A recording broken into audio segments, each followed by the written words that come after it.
स्वागत है आपका हमारे चैनल में। आज हम देखेंगे एक ऐसी कहानी जो हर घर, हर रिश्ते और हर नई बहू के लिए एक आईना है। ये सिर्फ एक कहानी नहीं, बल्कि जीवन की एक सीख है जो बताती है कि कैसे छोटे छोटे बदलाव हमारे रिश्तों में खुशियों के रंग भर सकते हैं। तो चलिए बिना किसी देरी के शुरू करते हैं आज की ये बोधप्रद कहानी। जब एक बेटी शादी के बाद अपने घर से विदा होती है, तो उसके साथ जाती हैं ढेर सारी भावनाएं, कुछ सपने, कुछ उम्मीदें और कुछ आदतें। लेकिन क्या हर आदत उसके नए जीवन के लिए ठीक होती है? क्या हर वो बात जो उसे मायके में प्यारी लगती थी, ससुराल में भी उतनी ही सही होगी? ये कहानी आपको इन सवालों के जवाब देगी।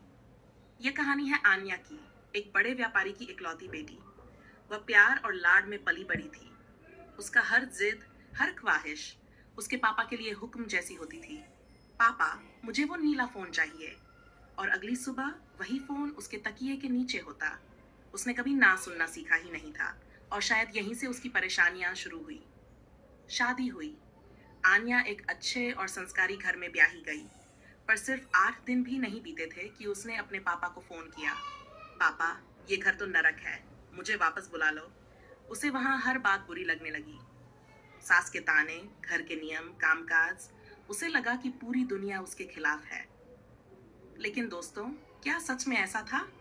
क्या वाकई ससुराल इतना बुरा था, या समस्या कहीं और थी? आन्या के पिता समझ चुके थे, समस्या घर में नहीं, बल्कि आन्या के स्वभाव में थी। उन्होंने एक जानी संत से सलाह ली। संत ने एक बहुत गहरी बात कही। अपनी बेटी से कहो, 6 महीने तक किसी से झगड़ा न करे, सबके साथ प्रेम से पेश आए। शुरू में आन्या को यह बात अजीब लगी, लेकिन पापा की आंखों में चिंता देखकर उसने मान लिया। और दोस्तों, यही बना उसकी जिंदगी का सबसे बड़ा मोड़। आन्या वापस ससुराल लौटी, लेकिन इस बार वह कुछ बदल चुकी थी। अब वो सास से मुस्कुराकर बात करती, किचन में जाकर गोल रोटियां बनाने की कोशिश करती, घर के छोटे बड़े काम खुद करती। धीरे धीरे उसके अपने स्वभाव में आए बदलाव से रिश्ते पिघलने लगे। सास जो कभी उसे ताने देती थी, अब उसके सिर पर हाथ रखकर कहने लगी, मेरी बहू तो लक्ष्मी है। जिस घर की चाबियों के लिए कभी मन में कसक होती थी, अब वह चाबियां बिना मांगे ही आन्या के हाथों में थीं। सिर्फ 2 महीने में ही आन्या का दिल बदल चुका था। अब वह उस घर को अपना मानने लगी थी, जिस घर को कभी उसने नरक कहा था। श्रावण मास में उसका भाई उसे मायके लेने आया, लेकिन इस बार आन्या बिना अनुमति के नहीं गई।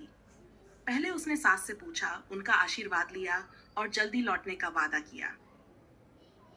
मायके जाकर उसने अपने पापा से कहा, पापा, अब मुझे मेरा ससुराल बहुत अच्छा लगता है। वो घर अब मेरा है।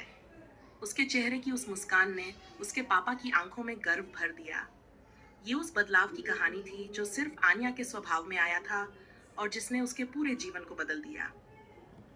दोस्तों, इस पूरी कहानी में छुपा है एक गहरा संदेश। जब एक बेटी ससुराल जाती है, तो उसे 3 चीजें अपने साथ कभी नहीं ले जानी चाहिए। जिद। मायके में आपकी जिद को प्यार समझा जाता है, आपकी हर बात मान ली जाती है। लेकिन ससुराल में यही जिद रिश्तों में दीवार बन जाती है, दूरियां बढ़ा देती है। झगड़ालू स्वभाव। मायके में अगर आप झगड़ा करें तो भी कोई कुछ नहीं कहेगा, सब आपका गुस्सा सह लेंगे।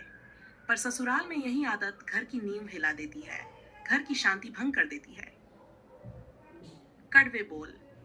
मायके में कटु वचन भी सह लिए जाते हैं, क्योंकि वो आपका अपना घर है। लेकिन ससुराल में ये शब्द रिश्तों को गहरे घाव दे सकते हैं, उन्हें घायल कर सकते हैं। यहाँ तक कि इसका असर आपके पति के स्वास्थ्य और पूरे परिवार की शांति पर भी पड़ सकता है। याद रखिए दोस्तों, अगर एक बहू चाहे तो वह अपने घर को स्वर्ग बना सकती है, या फिर उसे नरक भी बना सकती है। यह तय करता है उसका स्वभाव, उसका दृष्टिकोण और उसका प्रेम। आन्या ने सीखा, खुद को बदलकर वह सब बदल सकती है, और यही हर बेटी कर सकती है, बस जरा सी समझ, जरा सा संयम और बहुत सा प्यार। तो अगली बार जब कोई बेटी ससुराल जाए, तो साथ ले जाए सिर्फ अपनापन, समर्पण और मुस्कुराहट, क्योंकि यही असली सौंदर्य है एक नारी का। अगर आपको ये कहानी पसंद आई हो और इसने आपके दिल को छुआ हो, तो इसे जरूर साझा करें, क्योंकि शायद आपकी एक शेयर किसी की जिंदगी में ये बदलाव ले आए। आपके विचार हमें कमेंट्स में जरूर बताएं। हमारे चैनल को सब्सक्राइब करना न भूलें। बहुत बहुत धन्यवाद।